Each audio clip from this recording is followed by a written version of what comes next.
Welcome to Story Time with Chris James. I'll pick up right where I left off last time. An argument broke out. He wears overalls. So what? He's a farmer. His boots are covered with cow. A fist made a sound as it contacted a jaw. The proprietor hefted a baseball bat from behind the counter and threatened the combatants. Pam grabbed Sarah and pulled her to the back door. Let's see if there's a second exit. They slipped into the back room. The sounds of shelves crashing to the floor and bodies being pounded grew less impressive as the wall came between them and the fracas. The lights were off, making navigating nearly impossible. Pam whacked her shin on something that looked like a life-size replica of the Star Chair Enterpoop. If you don't know what the Star Chair Enterpoop is, I suggest you look into Cutter John from Bloom County. Sarah got her cell phone out and used the screen light to help not break anything. Wow, look at all this stuff. It was an action figure collector's dream or nightmare. The back door was locked. It also had a wooden beam set crossways to hold it shut. And there were nails sticking through the casement. Crazy glue was smeared all over the place as well. The back door was not opening for anyone. How about the bathroom? We can slip out the window. Pam stepped into the tiny cubicle. Sarah had to squeeze in. The window was set high up on the wall, but they managed to get it open. Sarah was way too short to get out. Pam lifted her up and pushed her out the window. Sarah looked down the alleyway. Don't push. It's too far down. Pam couldn't hear. You ready? Let's go. And she shoved her minion out the opening. Pam had to put one foot on the toilet to lift herself up. Then she got her head and her shoulders out the window.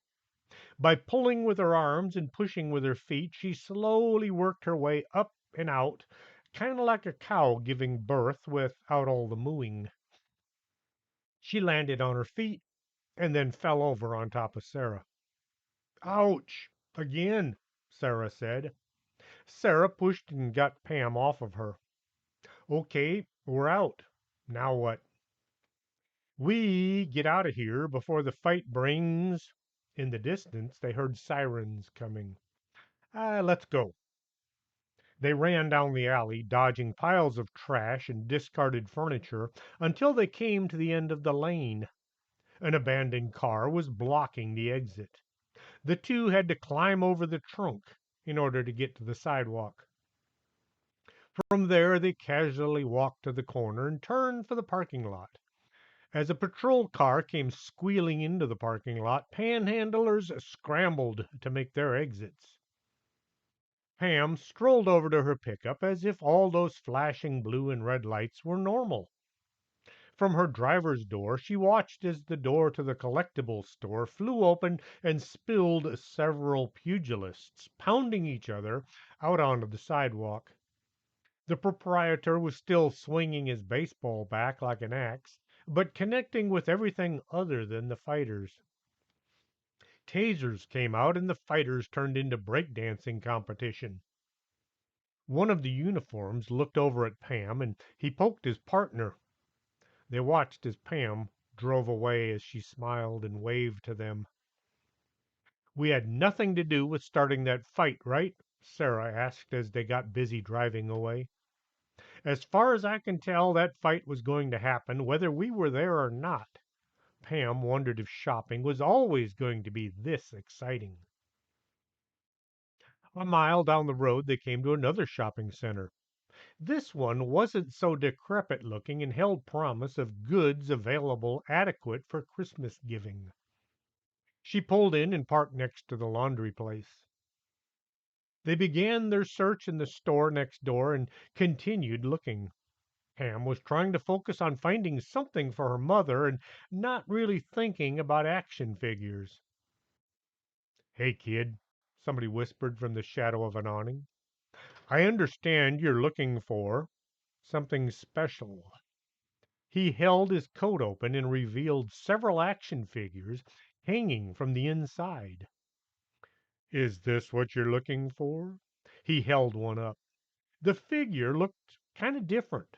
It had lots of hair sticking out in all directions.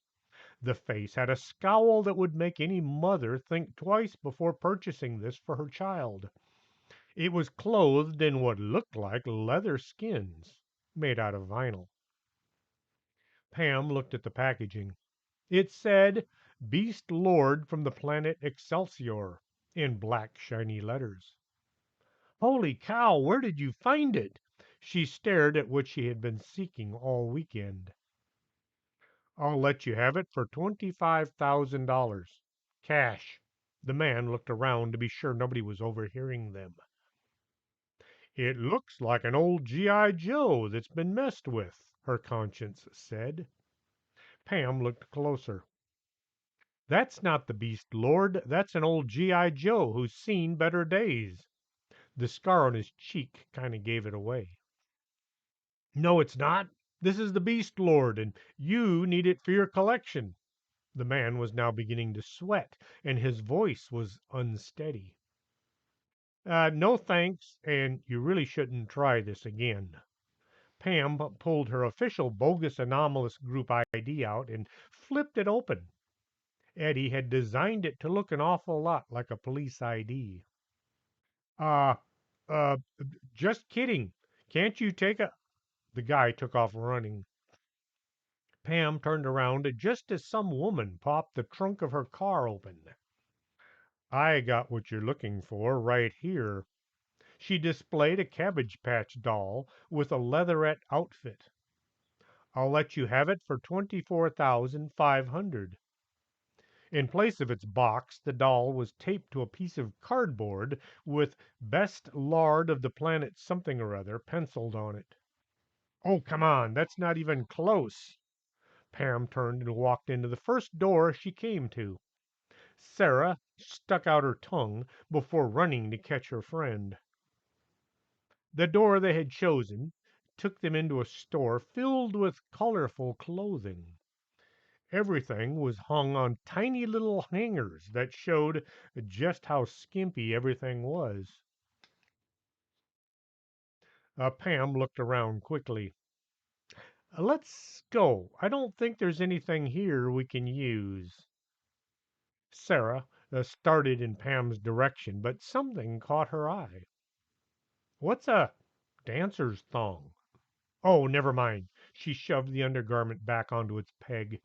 I doubt my mom would go for any of these. They stepped back out into the sunny parking lot. The store, filled with voodoo paraphernalia, held little promise, but Sarah wanted to have a look just in case they could find a little something for their mothers, or, failing that, something to mess with Sandy.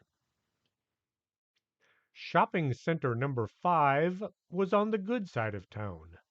Pam took note of the fact that few of the cars in the parking lot were sitting on cement blocks, and none of the windows of any of the stores was held with duct tape. She pulled into a space next to Mercedes and jumped out. Sarah was right beside her as the sound of unharnessed power came pounding down the street. Pam turned to look, but Sarah just looked around as if missing something. Are you hearing from one of your ghosts? She asked. The motorcycle came flying into the parking lot and sped full bore towards the two girls. Rumpus, how's it going? Pam had to yell to be heard over the sound of the engine. Rumpus Ganglia, the headless biker, came screaming forward as if intent on ending Pam or Sarah's life. The look on his face was as vacant as a politician's soul.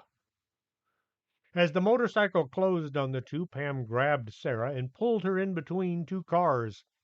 The cycle missed them by inches, fractions of inches, tiny little units of measurement.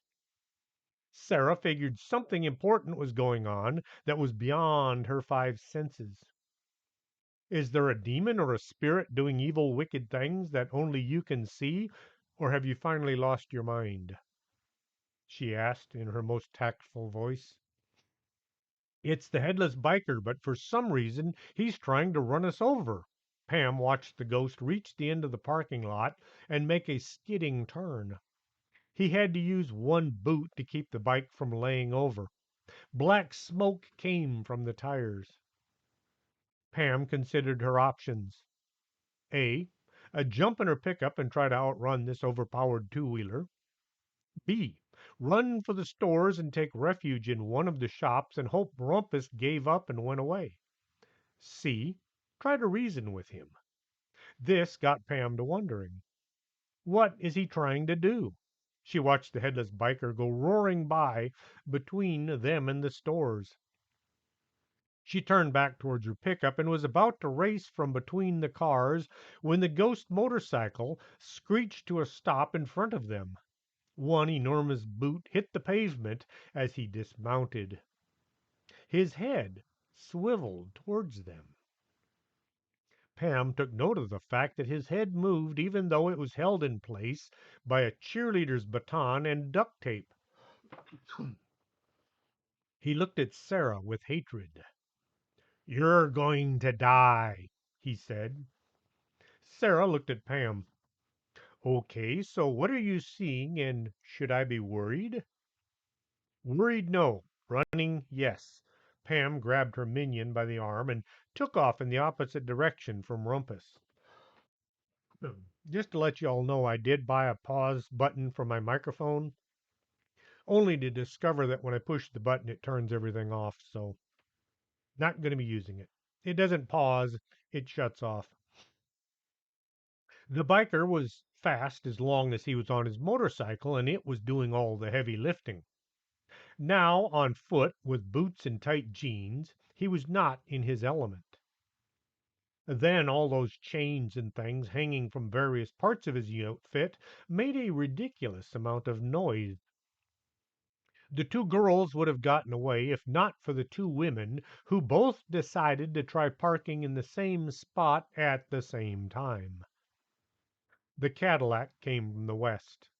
It was fairly new, and the driver felt that she shouldn't have to walk any farther than a few feet to endeavor in her favorite pastime, shopping. The Lexus driver came flying into the parking lot from the east and spotted the empty spot, which by all rights should be hers. She was well into the parking maneuver when some interloper tried to steal the spot from her. Horns filled the air. Fists were shaken. Bad words were exchanged. Pam had to slam on the brakes, figuratively, and pull Sarah to the side. The Lexus driver yelled, "Watch what you're doing, ingrate." Pam wasn't sure if this was intended for her or the Cadillac driver. A shopping cart got in the way. Pam was brought to an abrupt halt, and Sarah bumped into her. "You might consider filling me in so maybe I can help." Sarah gave her friend a look. "Or at least let me know if I should panic." Pam looked behind her minion and saw Rumpus was on them. She tried to pull Sarah to safety. Rumpus reached his arms around the tween and was about to do whatever it was he had planned for the two young'uns. His arm passed right through Sarah, and he stumbled from his forward momentum. Pam chose this moment to take a swing. She aimed for the space 2 feet beyond Rumpus's chest. This was what Mr. Armstrong had told her during one of his more amicable moods. When you go to punch somebody, you don't aim for the head. You'll break your hand. Aim for beyond the solar plexus, 2 feet the other side. That way, the force of the impact isn't expended at the point of contact. Your fist will try to continue past the target, and this will deliver far more force. He had then smashed his fist through a wall. Grandy had to come later and repair the damage. Pam sent her fist hurtling towards the area behind Rumpus's chest. Her knuckles came in contact with his jacket and passed right through. She was up to her elbow in black leather jacket before her energy was expended. The Lexus driver watched as this weirdo teen began fighting with thin air. It looked as if she was having some kind of a fit. The tween at her side began kicking at the approximate spot the teen was rending with her fists. Well, fist. Not wishing to have to deal with insane children, she threw her car into reverse and headed for the nearest exit. I think I'll go to the mall instead. You don't see this kind of behavior there.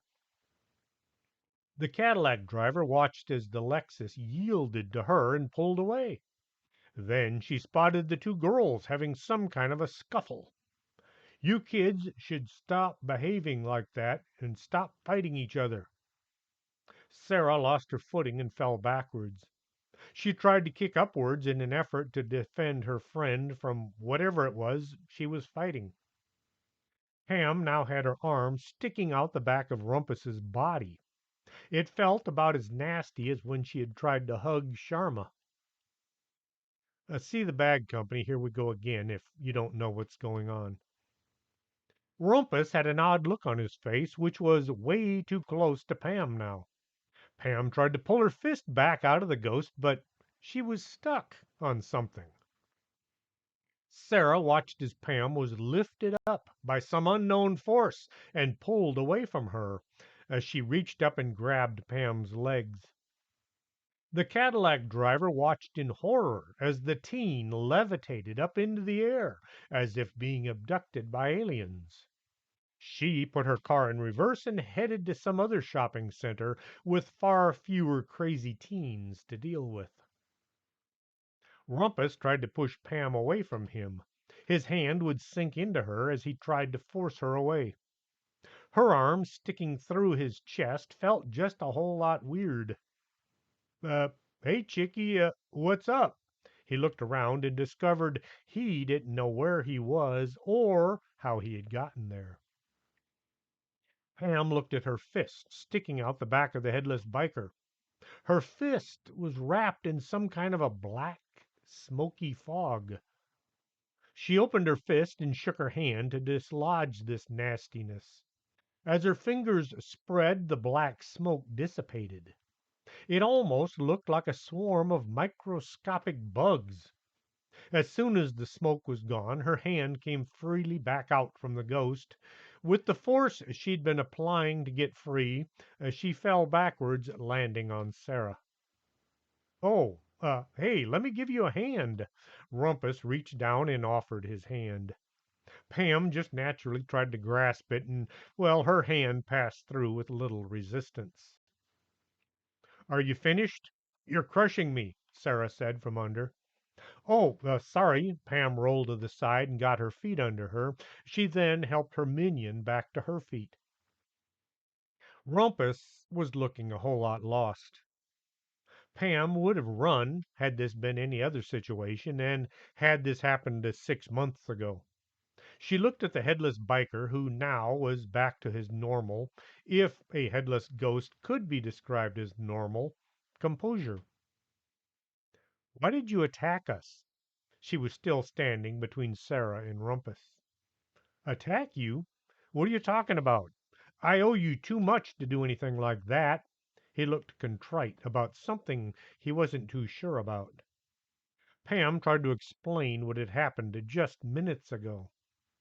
No, see, I was tooling along on my bike, just enjoying life, or death, he tried to think. I stopped at a bar I used to hang out at.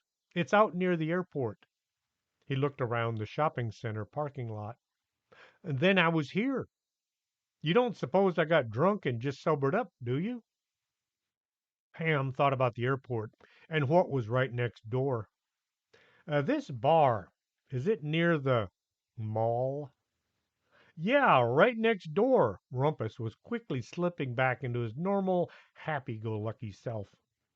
Sarah was now doing her best to focus on the subject of Pam's conversation. Is there a ghost there or a demon?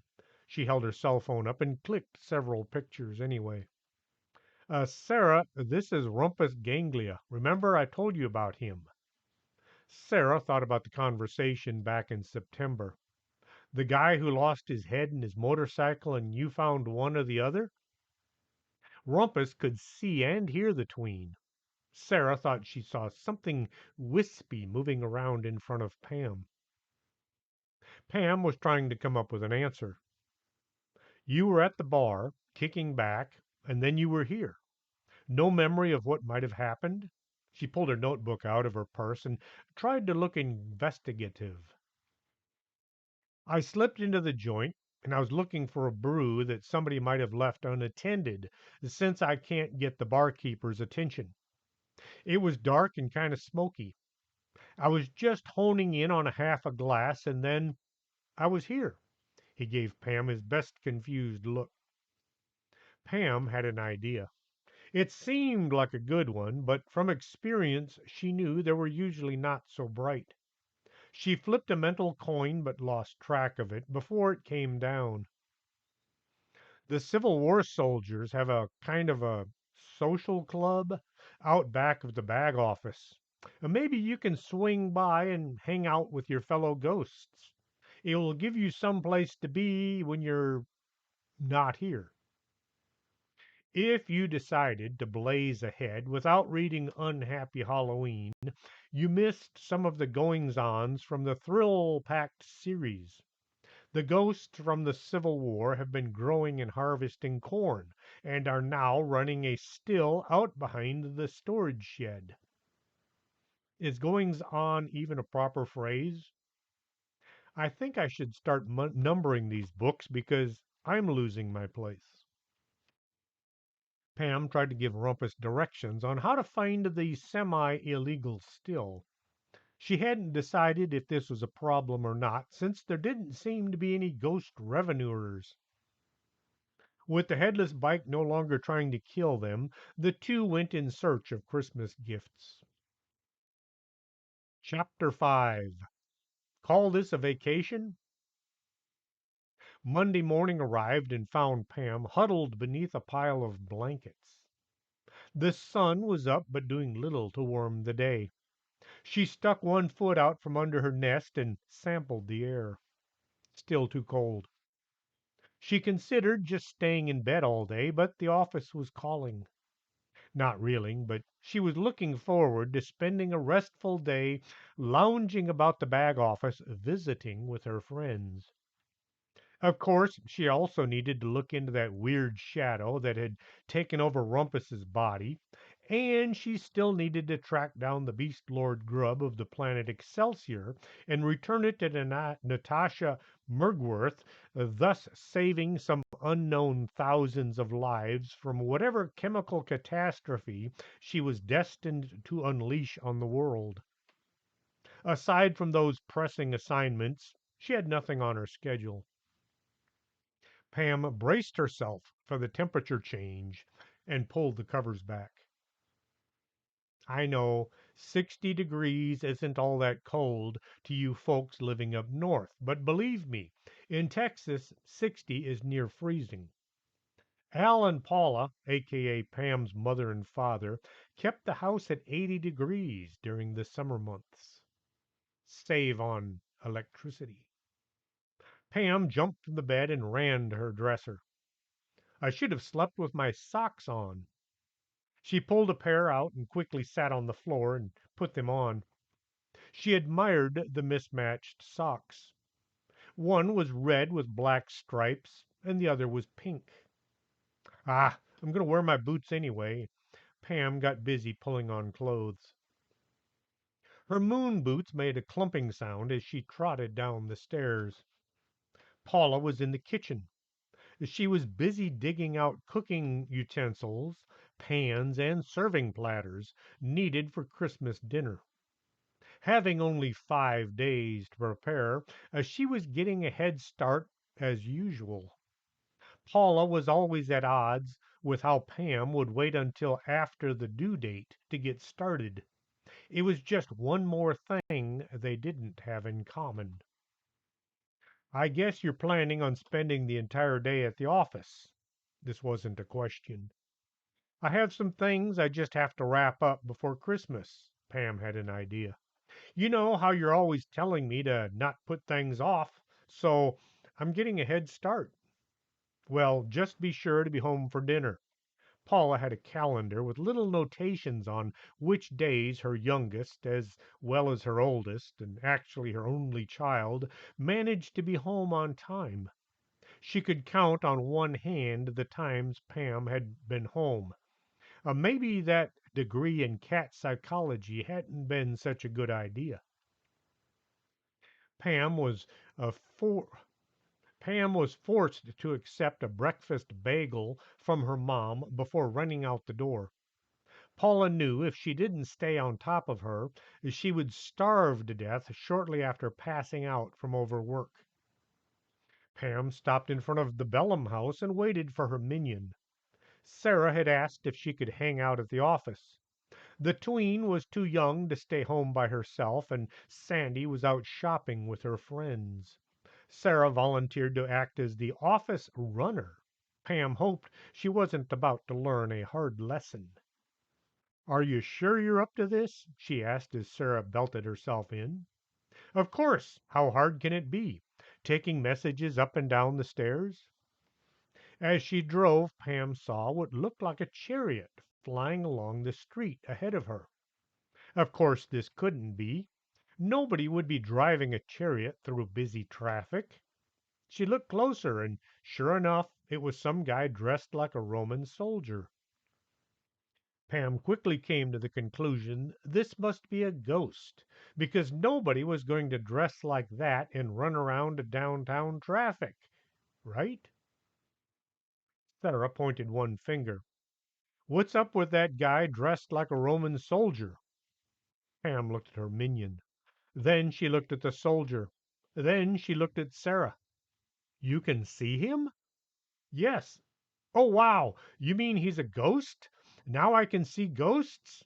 She sounded so happy to be a member of the paranormal people all of a sudden. Pam was torn between following the charioteer or going to the office. Maybe he's just some guy that likes to dress. The chariot slammed into the side of a bus, forcing it into the curb. The right hand wheel had spikes sticking out that tore the side of the bus up like a rusty can of tuna. Pam got busy following the chariot. "This is so cool. Now I can see all the things you keep seeing and telling me about." Without thinking, Sarah held up her cell phone and clicked a picture. She looked at the screen. "That's weird. How come I can see the photo of a ghost?" The centurion was weaving in and out of traffic like he was a NASCAR racer. Every once in a while he would swerve into a car or a pickup just for fun. Pam was wondering how she was going to handle this situation. Then she began to wonder why she was wondering how to handle a situation she wasn't really involved in. It's not a ghost. It's not a demon, as far as she could tell. Pam was so preoccupied with her inner thoughts, she nearly forgot she was driving. "Watch out!" Sarah had both feet up on the dashboard, bracing for the collision. A car had stopped in the middle of the intersection. Pam cranked the wheel right and then left without even thinking. Why would the ghost of a Roman soldier be running around Texas? Pam kept driving, wondering how she'd managed to not hit anything. The charioteer went careening around a corner. Pam took a quick shortcut through a parking lot and came out nearly on top of him. She hit the gas and shot ahead of him with absolutely no plan as to what she was going to do. Up ahead, Susie was standing on a corner. Or was it Bonnie? Maybe it was Dorothy. Or it could have been Mrs. Hatchett. Pam looked close and noticed the unusual dress. Hmm, not Mrs. Hatchett. The woman that looked like Susie or Bonnie or Dorothy looked at the Roman soldier and stepped out right in front of him. Sarah saw this bizarre activity. What does she think she's doing? The Susie, Bonnie, Dorothy look-alike held up an enormous book, open to the middle. The Roman looked at Susie or Bonnie. Well, you get the picture. His chariot seemed to go all wonky on him. The wheels came off. The horses vanished. The body of the chariot skidded along the pavement for a few feet, and then it vanished. As Pam passed the Susie look-alike, Sarah waved at the woman as they went by. The woman looked at Pam and Sarah as if she'd never seen either of them before. Pam hit the brakes and looked back. The Susie look-alike turned and strolled away as if this kind of thing happened all the time. You think that was another person inhabiting your friend there? Sarah tried to see where Susie woman had gotten to. I don't know, and I don't think I want to know either. Pam got them pointed back to the office. Pam pulled into the dirt lot and parked.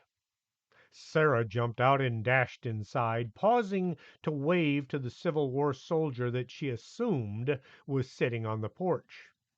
He waved back. The bag office looked festive and friendly, as it should. Then Pam got to worrying. She stepped through the door and looked at Hildy. Uh, is the front of the office decorated enough? She hoped it didn't sound too crazy, but she worried the decorations might be ghost things that only she could see. Well, her and the ghosts that were all hanging around. Hildy didn't even look up from her magazine, Hunting with a Bazooka. It looks fine, but what's with the banana tree? Pam had to think. Oh, it's an Indian thing. Dot, not feather.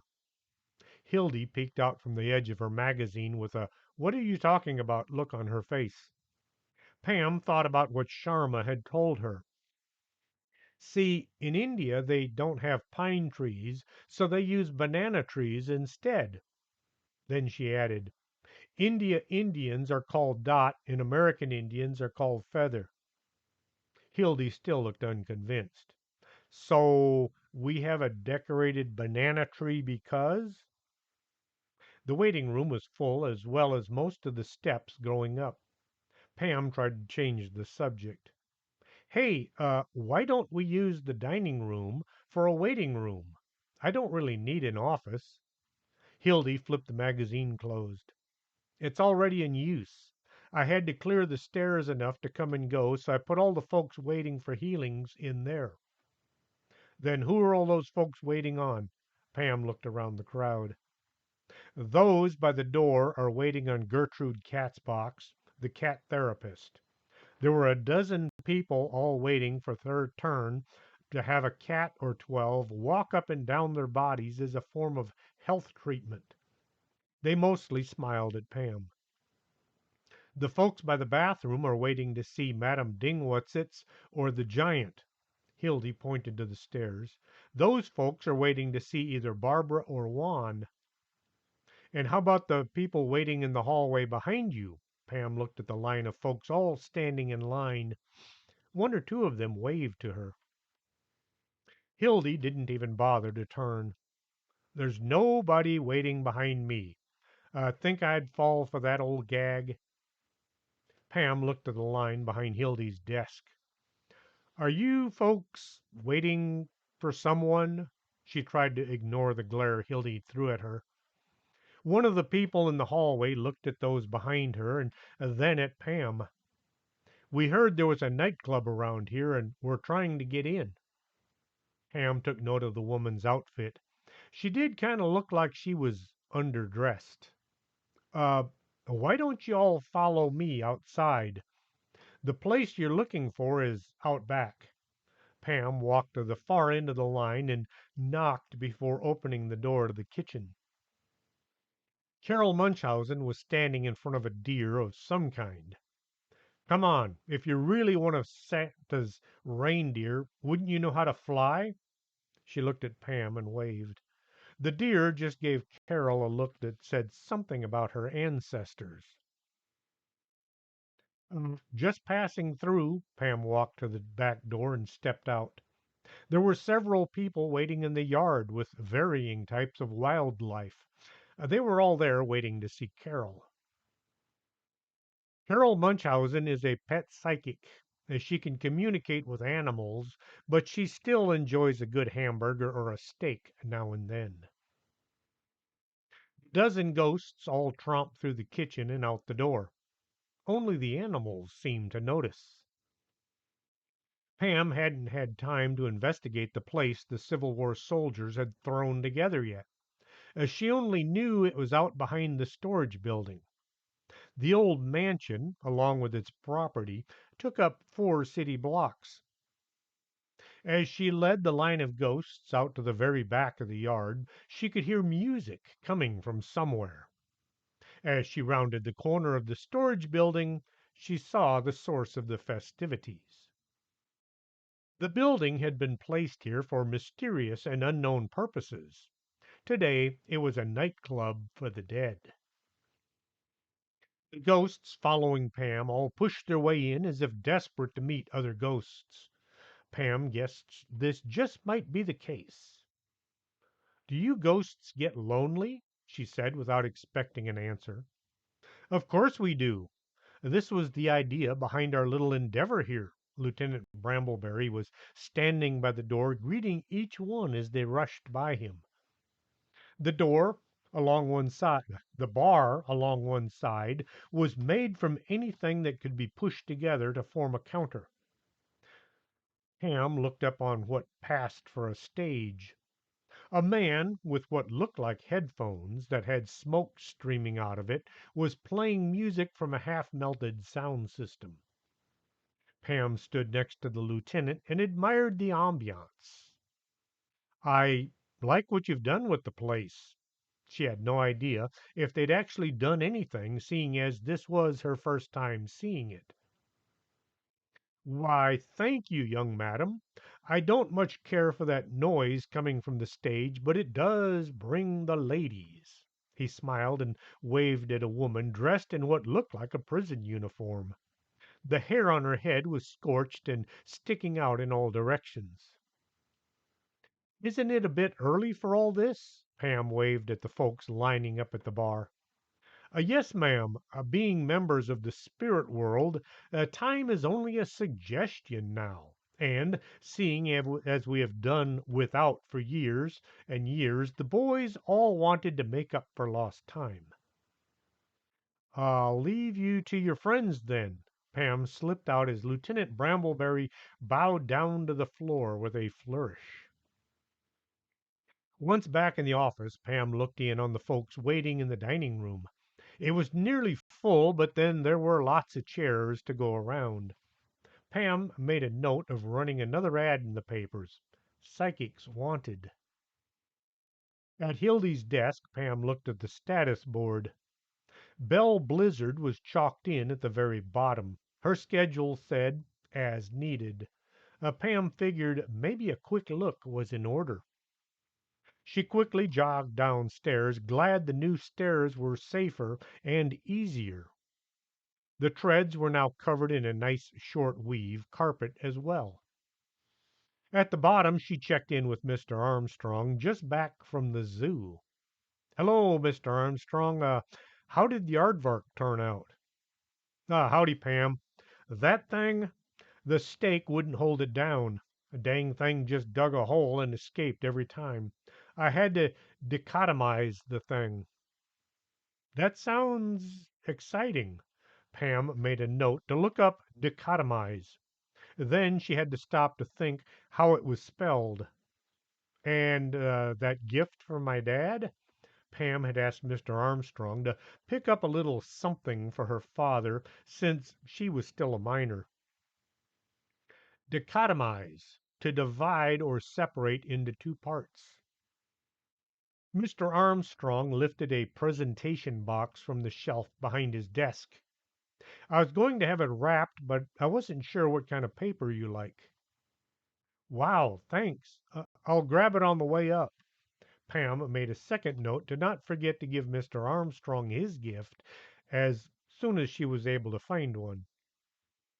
She looked at the new offices, all lined up and ready for occupation. The storage floor was to be converted to 8 more offices, each with a balcony that gave them an air of panache. She walked out to where the dirt began and found her way over to the old coal room. The door now had a sign hanging above it: "The Prodigious Bell Blizzard, Potions, Spells, and Hexes." There was an old rusty bell hung next to the door. Pam gave the rope a pull. The bell made an eerie clanging sound. A voice called from within: "Enter, bring with you your needs, but bring not your foolishness." Pam stuck her head in. "I just wanted to see if you'd gotten squared away." The inside of the room was very dark. "Oh, hello, Pam. I was just working on my witch sounding greeting. What do you think?" Belle was stirring a huge cauldron in the center of the room. "It's a bit much. How about just saying, 'Come in'?" "Yeah, probably best.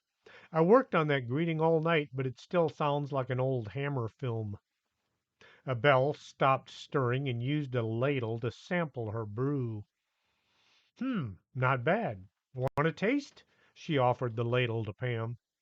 "Sure. Wait, what's in it?" She looked into the cauldron with trepidation.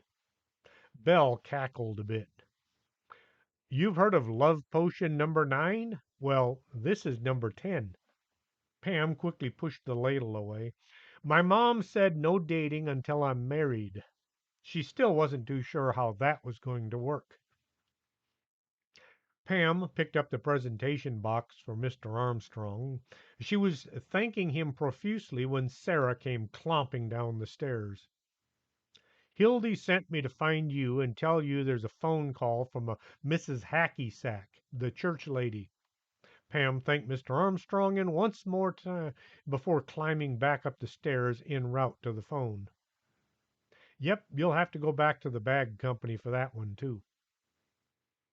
Pam grabbed the headset. Howdy, ma'am. I was hoping to hear from you soon." Sarah managed to find an empty chair and collapse into it.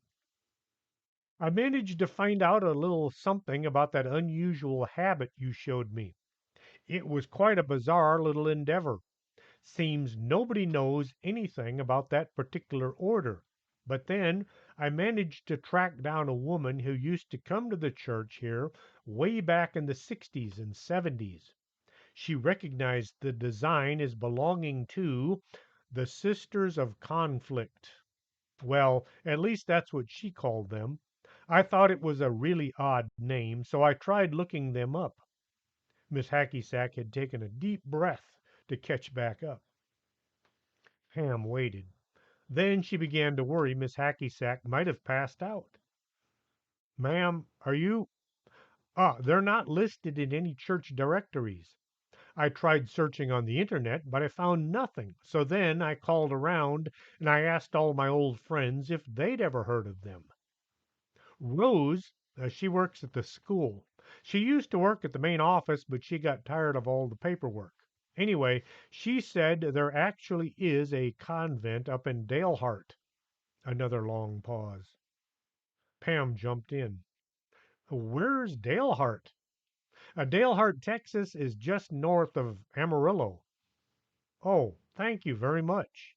Could you give me their phone number? I need to ask them about the nun who lived at that house." "They don't have a phone."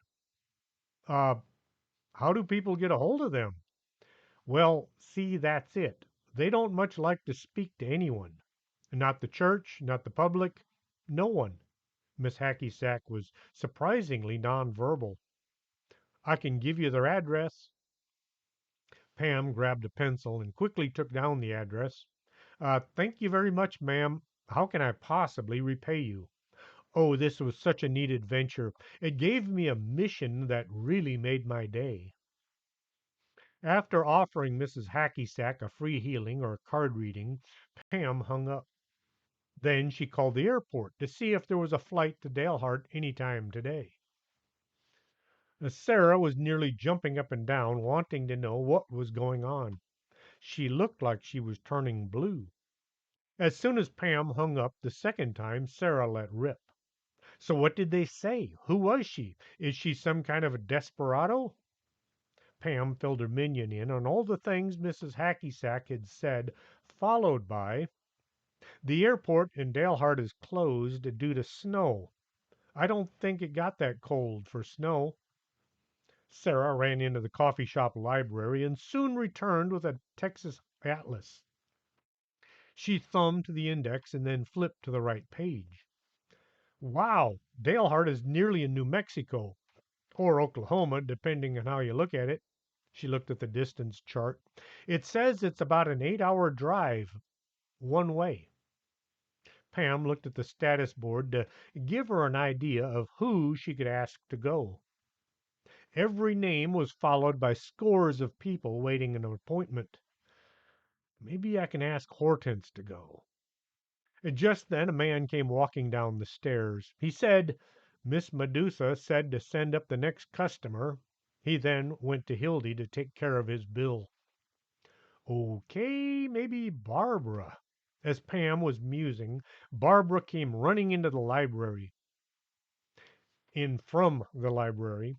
"If Juan calls, tell him I'm already on my way to the crematorium. Tell him to bring extra mustard." And she was gone. Well, not Barbara, then.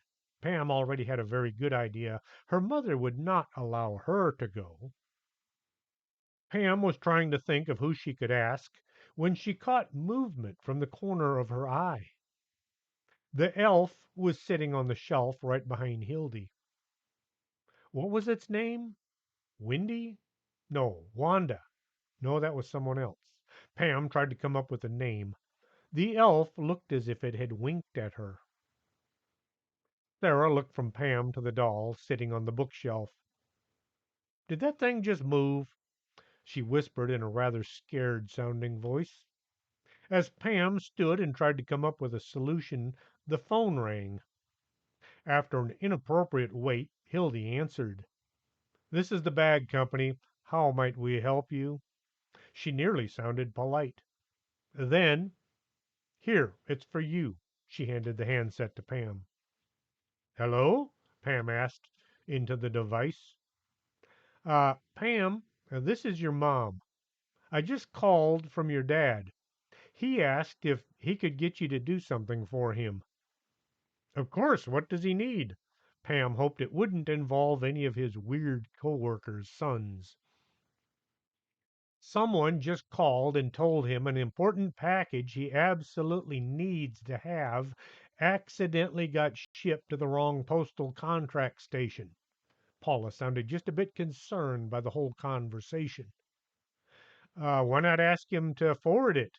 Pam was looking at the status board, trying to think who might be available to drive all the way to the Panhandle. "The contract station said it's too big and they want cash up front, so Al asked if you could drive up and get it." "Oh, uh, okay. Where do I need to go?" She hoped it wouldn't take too long so she could get on with trying to get somebody to Dalhart. "It's at some town called Dalehart up in the Panhandle." Paula sounded apologetic. "Oh, wow. Great. I'll leave right away." Pam was ecstatic. Sarah got in close and made a pleading motion with her hands. "Can I go? Can I? Can I, please?" She looked as if she was about to pass out. Pam said all the things daughters said to their mothers just before hanging up. "You didn't even ask," Sarah nearly wailed. "I can't ask my mother if you can go. You have to ask your mother if you can go." Pam gave Sarah a look. "Oh, I'll ask her then." Sarah grabbed the phone and started dialing. Pam took a thermos of Eddie's best coffee along with some of his less bizarre sandwiches. Cassandra had suggested she take the company car, but Pam already knew the gas mileage was horrible in the hearse, and she opted to just take her pickup instead. Besides, she couldn't get the 8-track tape player to cooperate. Sarah was skipping in and told Pam, "My mom said I can go. She said to tell you to drive carefully and don't pick up any hitchhikers." Pam found it odd that Miss Bellum allowed her youngest daughter to go just about anywhere. Her mom, Paula, not Miss Bellum, had said it had something to do with being an only parent. Pam suspected it was more than likely to do with her trying to kill Sarah. Miss Bellum trying to kill Sarah.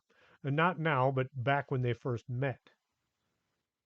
Yes, you'll have to go back and read the Bag Company for answers to these bizarre things. Pam swung by her home to grab an overnight bag and her coat. She had to go through the entire drive carefully and don't pick up hitchhikers and call when you get there and all the things mothers tell their kids before allowing them to go on a long trip. Then Pam stopped at the Bellum house and Sarah ran in to get her things for the trip. It took her less time than it took Pam to punch in the address on the convent. Her GPS was growling at her as Sarah came running out with an armful of things. This is going to be so cool. Sarah was excited about going on a quest with Pam. They headed out on their mission. The drive was mostly uneventful, except for the dozen or so hitchhikers all trying to get a ride from the two.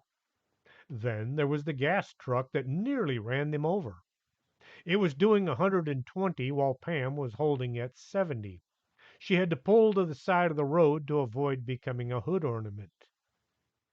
Pam had hoped to avoid any big cities, let alone any huge ones, but the highway she was on was going to take the pair right through Dallas.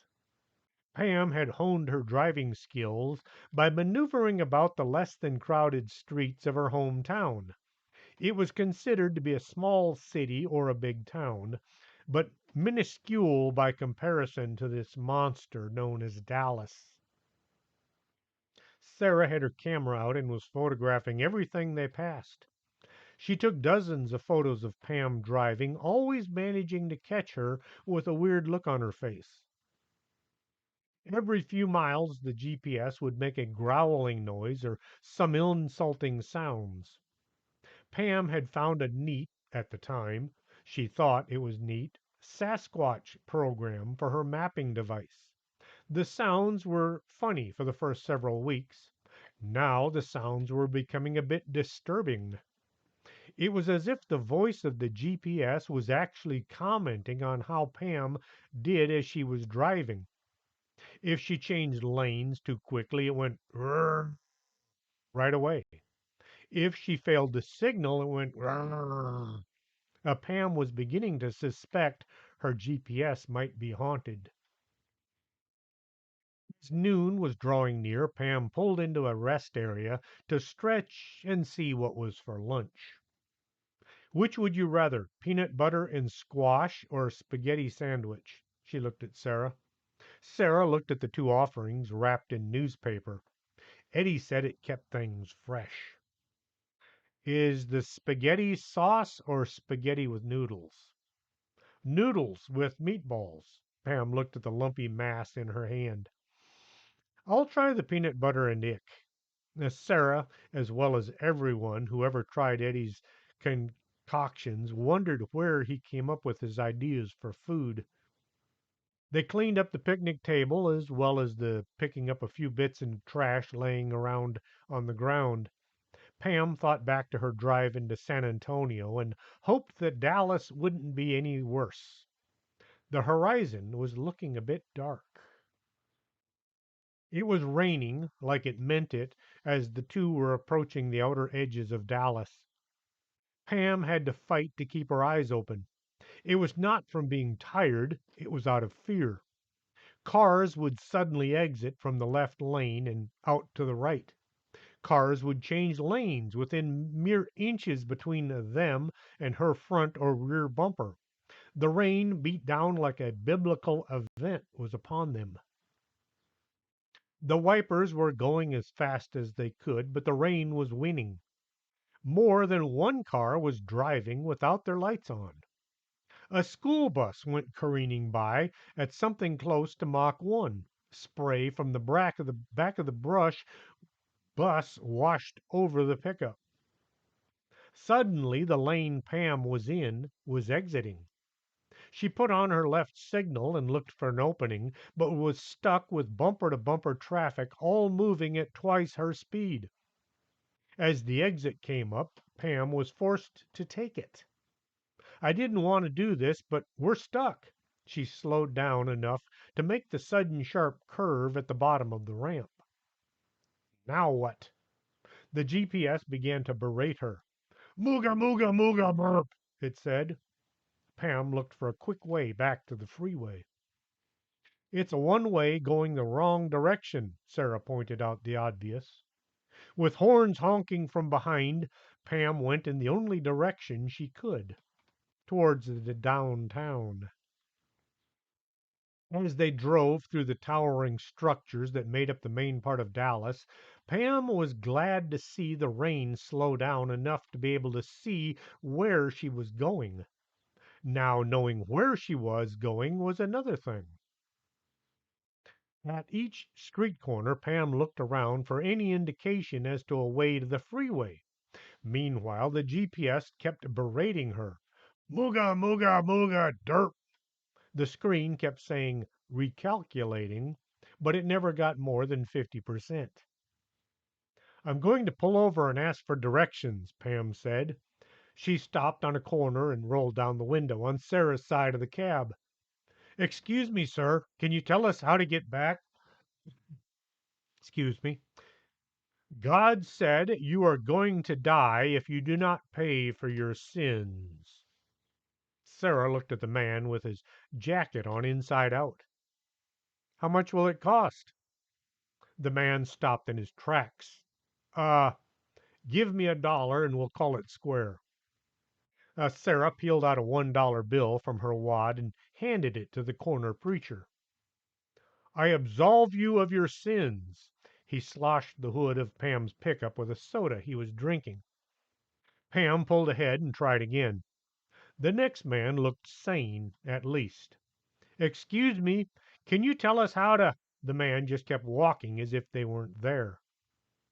Number 6 at least gave them some hope. You go down here, he pointed the direction they were heading, and you take a right, he pointed to the left. You drive about 3 blocks and you turn left, he pointed right. Pam tried to follow his directions and wound up driving on Elm Street. As she rounded a corner, there in front of the two was Dealey Plaza. Sarah clicked a dozen photos as they passed a book depository. That's where they claim Lee Harvey Oswald shot Kennedy. That's Lee Harvey. And no, he didn't. As they drove through the plaza, a man in a suit standing on the curb slowly faded from view. Oh, shoot, Pam noticed at the last second. The entry to the freeway was to their right, and they were in the left-hand lane. As Pam and Sarah pulled onto the freeway, heading the wrong direction, Pam said, well, at least we're on the freeway. Now we just have to get turned around. She kept the pickup in the right-hand lane, figuring she'd take the next off-ramp. Instead, they wound up on the exit, taking them downtown once more. Pam drove until she saw an exit and took it. They were now heading towards the convention center on Lamar Street. Let's ask those folks on the corner. She stopped and once more rolled down the passenger window. Sarah started. Excuse me, can you tell us? Everybody looked at them with blank faces. Do y'all speak English? Blank looks. Hablar español? Sarah didn't really know Spanish, but she had taken a few classes in school. More blank looks. Sprechen Sie Deutsch? Sarah didn't speak German, but she had watched a lot of TV. More blank looks, followed by everybody just walking away. Let's try somebody from this planet. Pam drove on, looking for either help or a traffic sign. As they drove, Pam was looking for help when the street ran under a huge building. She hit the brakes until realizing that the street continued on the other side. They came out the other side and found Interstate 30 with no on-ramp. Being in the right-hand lane, Pam couldn't get over to use any of the cross streets to turn around. Just keep going. We have to find a ramp someday. Sarah had found a street map to Dallas in the side pocket of her door. Now she was flipping it one way and then the other, trying to figure out where they were. Pam looked up just in time to see Interstate 45 turn here. Pam turned and pulled onto the freeway. The cars were moving too fast to be driven by humans. Pam hit the gas and merged. She was surprised to not hear any crunching metal or horns. What do we need? Pam asked and noticed Sarah was holding the map upside down. 287 north or west, Sarah said with a look of confusion. Pam saw a sign for the loop. Wait a second. There's 235s. Sarah had managed to get the map in the right orientation. Which one is which? Pam looked at the exit for the loop, just so she would know where they were going, if only for a minute.